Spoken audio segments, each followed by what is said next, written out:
Indians have countenanced it? I mean, hypothetically, if it had continued? I think not for long, Yeah. because there was tremendous gathering of dissident movements across the country, despite the fact that most politicians were put behind bars during those 2 years. Right? The media was gearing up for a fight.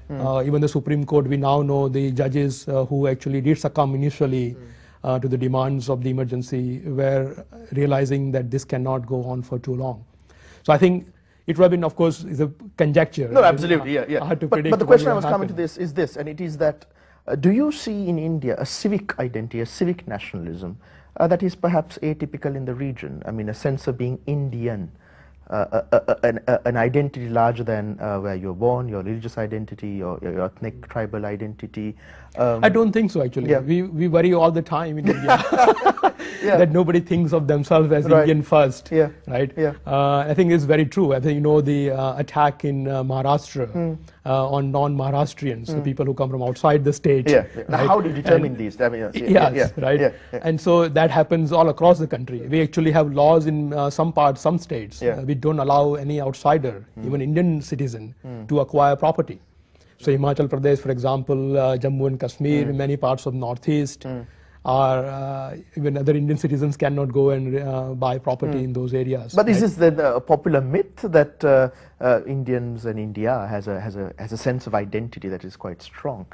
I think it probably I can certainly speak for people like to believe that. Right. I think what happens is that It when could be you a compelling, it could be a look from binding thing. outside, Right. it may look. Yeah. You talked about a soft power. Yeah, absolutely. When you see Well, Bollywood Sashi's movie, words, yeah. chicken tikka masala everywhere, so you think there is something called India, which is sort of somewhat homogeneous, identifiable, right?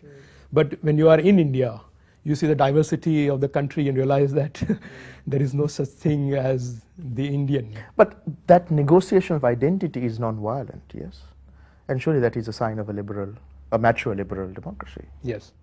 I think I agree with you that there's, as I said, two forces in the country, right? One which is far more tolerant.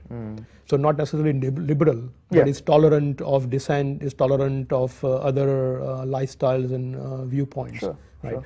And that, in a sense, what has kept India alive over the history, right? I think that is an important element of the Indian history and Indian culture, right?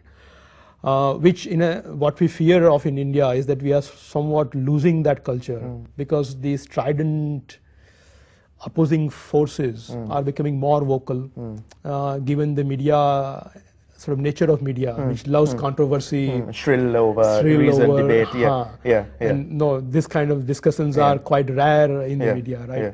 And so those people and those groups get a lot more space in the media than otherwise they would deserve. So, optimistic or pessimistic about the future of liberalism in India and in the region? I mean, there is no major war at the present moment.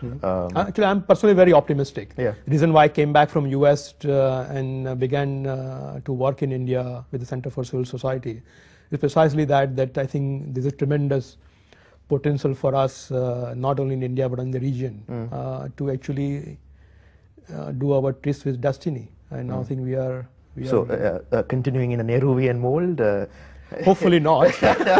That we have discarded. I hope most countries would slowly begin to discard the socialist pattern of life that we have built. Unfortunately, I think it is true in Sri Lanka as it is in India, that we are still officially called a socialist republic. And if you want to start a political party in India, you still have to sign an oath saying that you believe in socialism. But I think there's a huge change, not only in the ground, but also in public policy in India. And we have been working in those areas for the last 10 years or so. But no entry into politics, mainstream politics for you? You'll be... No, actually, I'm a think tank person. I'm academic by nature, so I don't see myself as a politician. But there are a lot of people, surprisingly, in the last election. Large number of independent candidates were upper middle class people who had enough with the system. And they're willing to put their sort of time on the line and say, I'm going to run for elected office. Not many got elected, unfortunately, but I think it's a great beginning. Great beginning. There are a few liberal. I think we don't really have a liberal party in India, which is explicitly liberal, but we have a large number of liberal elements across parties. There used to be Swatantra Party, the Swatantra Bharat Party now, which is very staunchly liberal, which is largely farmers' party. and they are the only farmers' party in the world which demand from the government removal of subsidies. Right? Yeah. And so you remove subsidies, but allow us to sell our produce at the free market price, Sure. and don't force us to sell at the government-determined prices. Right? So there are, of course, a lot of different currents in agriculture, even among the tribal groups, as I talked about the right to property among tribals, right? And so all of them are slowly coalescing. It's a vibrant debate. Yeah, it's a vibrant debate, to create and one hopes that it does infuse and inspire us as well, not just in Sri Lanka but in the region, to follow and emulate as best we can. Parth, it's been a wonderful opportunity to speak with you, and all the best for your work in India and in the region in the future. Thanks very much. Thank you for having me. Yes, it's a pleasure to talk.